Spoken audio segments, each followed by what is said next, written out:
बिस्मिल्लाहिर्रहमानिर्रहीम। तो आज जो है कौमी असम्बली में आइनी तरमीम जो है वो पेश आने जा रही हैं, जिनका मकसद जो हमारी मज़्ज़ अदलिया है इसको जो है अदूद क़यूद में रखना है। क्योंकि माजी में इसको तो मैं सूबेदार अदलिया कहता रहा, लेकिन जब से इफ्तिखार चौधरी जो है वो बाल हुए चीफ जस्टिस, उसके बाद जो है ये बदमाश अदलिया बन गई।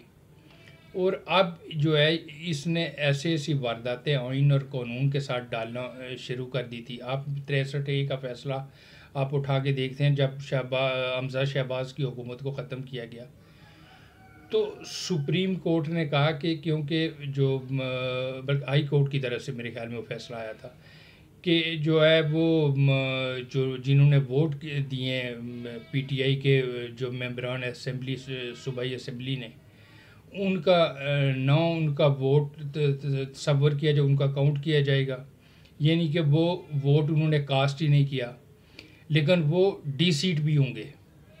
आप अंदाज़ा लगाएं कि एक बंदे ने अगर कोई जुर्म ही नहीं किया तो उसको आप सज़ा कैसे दे सकते हैं। जुर्म के लिए ज़रूरी है कि वो जो है वो उसको उसकी जुर्म सरज़द आने के बाद उसको आप सज़ा दे सकते हैं। लेकिन सुप्रीम कोर्ट ने कहा कि यूँ समझ लें कि जैसे ये जुर्म हुआ ही नहीं, उनका वोट जो है वो काउंट ही नहीं होगा।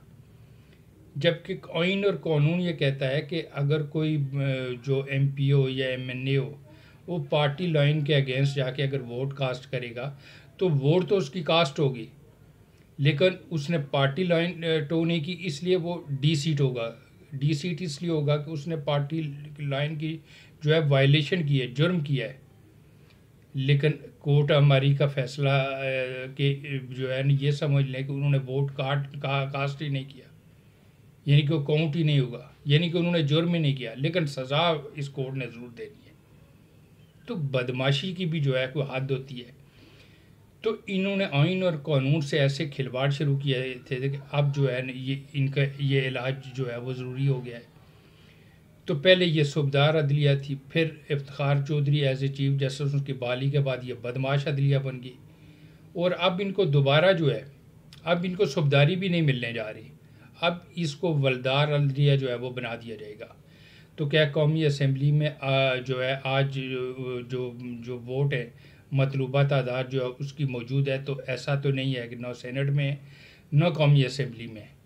लेकिन सुप्रीम कोर्ट के जो आलिया फ़ैसला था उसके बाद जो है अब पीटीआई के जो एमएनएज़ हैं और उनको भी अब आज़ाद तस्वर किया जा रहा है कि अब वो ये वोट कास्ट करेंगे, या दूसरी तरफ मौलाना फजलुर रहमान है वो तो जो है वो कास्ट करने जा रहे हैं। उनकी सिर्फ एक ही शर्त है कि एक्सटेंशन नहीं दी जाएगी, तो एक्सटेंशन जो नहीं मिलने जा रही, बल्कि तमाम जज साहिबान की जो है मुद्दत मियाद जो है वो बढ़ाई जा रही है।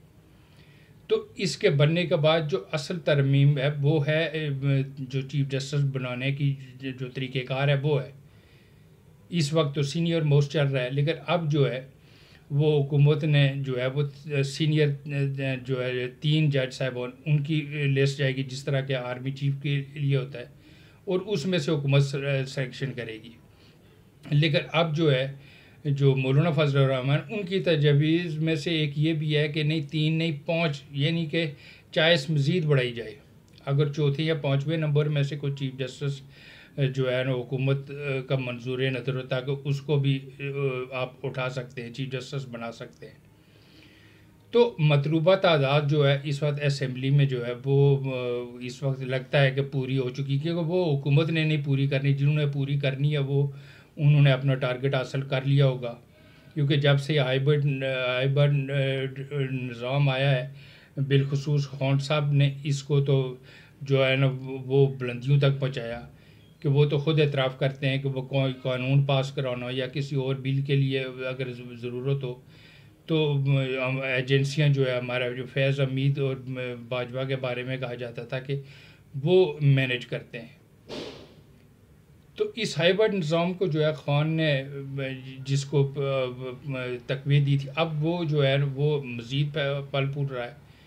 तो ज़ाहिर है उन्हीं लोगों ने जो है ना ये तादाद पूरी करनी है, और इसलिए वो पूरी कर चुके हैं। इसलिए अब आइनी तरमीम लाने के लिए हुकूमत को जो है वो ग्रीन सिग्नल दिया गया, अब तरमीम लाएँ, वो मतलूबा तादाद जो हासिल हो गई है। तो हमारी अदलिया ने जो बदमाशियाँ की है, जो आइन और कानून के साथ खिलवाड़ किया है, इसके नतीजे में ऐसा होना ज़रूरी था और अब ऐसा होने जा रहा है।